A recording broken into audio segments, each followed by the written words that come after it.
Recall that a living cell is a miniature chemical factory where thousands of reactions occur every moment of the day. Metabolism is the term that we use to describe the sum of all change occurring within an organism. These are reactions that build things up and break things down. Changes in energy that's acquired versus changes in energy that is utilized. Remember that one of our criteria of a living thing is that the organism or cell be able to use and obtain energy to keep going. If metabolism is the sum of the parts, metabolism can be broken down to describe catabolism and anabolism, the energy that's being acquired coming into the system versus the energy that's being utilized or being expended. The frog represents a node in the food web. Energy is ingested and utilized for metabolic processes and transformed into biomass. Energy flow is continuous on its path through the frog, and if the frog is ingested by predators, parasites, or decomposes, that energy can be acquired elsewhere. But as we are just starting out, our big focus will be on classifying reactions as those that give off energy or consume energy. And so we've already mentioned the terms anabolic and catabolic, but now we're tying them to energy. Endergonic reactions, think endo, within, are energy-consuming reactions. The anabolic reactions consume energy because systems require energy to form bonds. Exergonic reactions, think exiting the cell, are energy-releasing reactions. These are catabolic reactions that involve bond breaking, a big molecule being broken down into smaller and smaller bits. To understand metabolism, we have to lay a foundation within physics first. There are two laws in thermodynamics that provide context to this discussion. The first law is known as the law of conservation. Energy is constant. It is neither made or destroyed, but it can be passed, transferred, and transformed between systems. So like Newton's cradle here, the energy coming in from one ball passes through all the other balls in the center, and that same exact energy is exerted elsewhere. So if we can understand that energy is constant, but that it can change, we can recognize that there are stages of energy, kinetic versus potential. Kinetic energy is energy that's actively being used, actively in motion, whereas potential energy is energy that's stored. It exists, but it's not doing anything yet.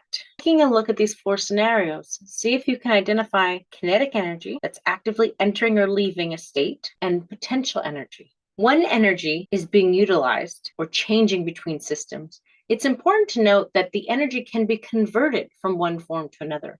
We use the terms transferred and transformed to denote these changes. Transferring energy means we're just moving the energy from point A to point B. It's an interaction between systems where the energy remains the same, just moved. Transformation, on the other hand, forms a new product. The energy is changed in some way, shape, or form, modified. So to help illustrate this, we're looking at the water cycle here. And we can see that when liquid water is evaporated and formed into water vapor, we have transformation. We have changed states. Gaseous water vapor is also transformed when it condenses down back into liquid water. However, when that liquid water drops from the clouds onto the land surface below, we see transference. And when that water runs down the mountainside out to the ocean, we again see transfer. So taking a look at these practice examples, see whether energy is just being moved from point A to point B or whether the type of energy is changing. The second law of thermodynamics, also known as the entropy principle, states that some energy is unusable by that system and it will be given off as heat. The term entropy refers to disorder or chaos. And so the entropy principle describes how, left to its own devices, a system will naturally gravitate toward a more disorganized and chaotic state, and that it will require energy to bring it all back into order. So here we see that principle being repeated here. Understanding entropy allows us to manipulate this system. We know that if we increase the temperature, we can increase atomic energy. If we allow a larger volume of space, there'll be more energy within because there's more chaos occurring, more positions that an atom could be in a larger space. If you're going through phase changes, you could increase entropy and chaos. If you are mixing multiple solutions together, more different particles means more chaos, more energy. And composition reactions. If you make bigger things, you're going to have more energy and entropy. So taking a look at these 4 scenarios and the stories they may be telling, determine whether entropy is increasing or decreasing.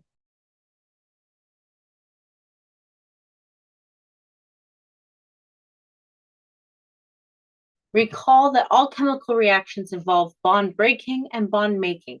Oftentimes, these pathways are reversible. A pathway is really just a series of linked reactions leading from point A to point B, from a reactant to a product. It may not be one reaction long, it may be several reactions. How does one start a chemical reaction? Well, if every chemical reaction involves bond breaking and bond forming, we must first start with bond breaking. You have to release an electron so that way it's available to form a new bond. This is known as the activation energy, the amount of energy required to break that initial bond. Where does that energy come from? Some atoms are inherently more reactive. Their electrons are more likely to dissociate. More often, the energy to disrupt bonds comes from atomic collisions, when they collide with enough force to break bonds. What you see on the right is what's known as the energy of activation curve.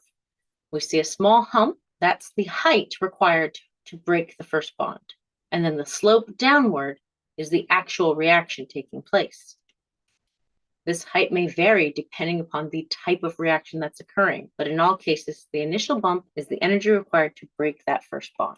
Collision theory describes how chemical reactions occur when atoms, ions, and molecules collide with enough force to disrupt that initial bond. Understanding that means we can drive reactions to occur more readily by understanding ways to excite atoms. We can increase heat. The more collisions there are, the more likely that one of them will disrupt an electron configuration. But it's more than just urging atoms to collide. The reactants not only have to be moving with speed and vigor, they have to be facing in the correct orientation so that way when a bond is broken, they're also poised to make a new bond. Left to their own devices, considering that atoms move randomly and chaotically, reactions would not occur regularly or with any predictable certainty. This is where enzymes come in. Each step in a catabolic pathway is catalyzed, assisted by a specific enzyme. The word specific means it can only do this one reaction. So if we look at the bottom panel and we can see a chemical reaction pathway, starting molecule A can be changed and converted, transformed into blue squared B. There's an enzyme, enzyme 1, that assists in this initial reaction. In the meantime, enzyme 2 is sitting and twiddling its thumbs, waiting for there to be a blue squared B, and then it could assist in blue squared B becoming a brown square C, and so on and so forth. Remember that form dictates function. And so understanding the shape and structure of an enzyme helps explain how it's able to do its job. The players in this reaction, there's the substrate, which is the reactant, the starting molecule, and the location that it's going to bind. We previously described how the term substrate is used to describe the location of binding, the location of a chemical reaction. Here we see that term can sometimes also be used to describe the starting molecule or reactant. And what we see is that the enzyme can bind to the substrate, forming what's known as an enzyme-substrate complex. It's an intermediate state where both enzyme and substrate exist simultaneously bound together. And then the reaction occurs, creating an enzyme product complex, where the enzyme is attached to the product prior to release. This is able to occur because enzymes follow an induced fit model. The enzyme has a general shape that binds to the particular substrates or reactants that it is intended for, but then it can wiggle. There's a conformational change that allows it to better attach, to push the electron clouds together of those substrates or pull the electron clouds apart, straining those bonds, depending upon the type of reaction the enzyme has evolved to become. And by doing this induced fit wiggle, the enzyme allows the reactants to undergo their own chemical reaction and then releases the products. The contrast to an induced fit model with wiggle room would be a lock and key model, where there's a perfect fit and it slides in and out exactly. Enzymes are the hero of our chemical reaction timeline because they're able to speed up slow reactions. Taking a closer look at our energy of activation curves, we can see that the black curve is the standard energy of activation without an enzyme. But now we can see a red curve below it, a lower energy requirement when the enzyme is present. Note here that the reactants start in the same place and the products end at the same place. So the overall chemical reaction has not changed, only the amount of energy required to start it. We mentioned previously that enzymes help the body overcome the hurdle of activation, and they do this specifically by bringing the reactants together and covalently bonding them so that those reactants are held in place until the reaction has completed. They shelter those reactants, providing a favorable environment for the reaction to occur.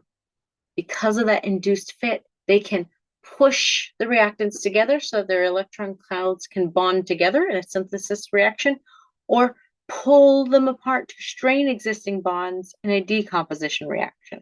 Finally, when binding the substrates to the enzyme, they do so and orient the substrates correctly so that they are ready and able to bond correctly.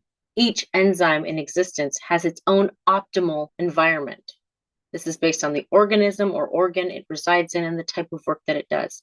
The term optimum means ideal, where it's going to work best. The diagram below describes terms that we use for different temperature ranges of bacteria environments. If there's such a thing as an enzyme's optimum, that means there are factors at play that can make an enzyme less reliable. Be aware of the different factors and the impact that they can have. One factor is substrate concentration. If you have too many starting materials, the enzyme becomes saturated, meaning all the enzyme's active sites are already bound and occupied, and the enzyme's maximum speed of reaction has been reached. And so the enzyme appears to plateau. What we can see in the bottom panel here is 3 enzymes are vastly outnumbered by substrates, and so the maximum capacity of this reaction hits a glass ceiling. This can be corrected for by adding more enzyme or increasing the temperature a little bit, because that will energize the enzymes so that they work a little faster. Speaking of temperature, environment is another factor that affects the enzyme's ability to function. Temperature specifically. If it's too cold, the enzyme becomes rigid, frozen, and its induced fit wiggle is hindered, so it's not able to work well. Too hot, and the enzyme's own bonds break, causing the enzyme to unravel, and then it cannot bond and hold fast to the substrates. pH can also affect the environment the enzyme works in. Either extreme, whether too acidic or too alkaline, will break bonds, also affecting the induced fit. This bond breakage leads to the loss of the three-dimensional shape. We refer to this as denaturation. Finally, enzymes can be affected by inhibitors. Inhibitors come in 2 forms: competitive inhibitors and non-competitive inhibitors. They get their name from where they bind to. The competitive inhibitor actively binds the same site that the substrate will bind to, thereby competing for bonding. The non-competitive inhibitor will bind someplace else, but because of that induced wiggle, when the non-competitor binds, it changes the conformational shape, and so the enzyme might not be able to also bind to its substrate. If you're dealing with inhibitors, this too can be corrected by adding more substrate. In a situation where enzymes are outnumbered by inhibitors, or the substrate is outnumbered by inhibitors, the reaction will find itself coming to a halt. This can be corrected by either adding more substrate, which increases the odds that the enzyme will bind to the substrate, not the inhibitor, or by adding more enzyme. Inhibitors sound negative, but our body produces the bulk of the inhibitors, and this allows our bodies to have regulatory control over the reactions, ensuring that we're making what we need when we need it.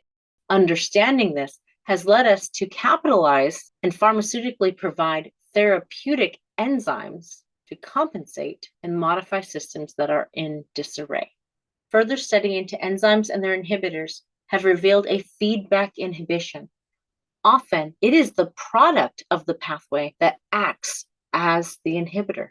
This allows the cell to regulate what it's making and prevent the cell from wasting chemical resources. Why make something if you are not utilizing it simultaneously? So in the panel that we have here, we can see a story where the substrate is going through intermediates A, B, the end product, and that end product globular red ball acts as the inhibitor, shutting it down, saying, you've made enough, we don't need any more. But the end product, spherical red ball, was created for a purpose. And so little by little, it's going to be utilized elsewhere in the body, decreasing the amount of end product available to bind to the enzyme and inhibit it. So at some point, there will be no more inhibitors, and this will turn back on the pathway to generate more of that perfect globular red ball.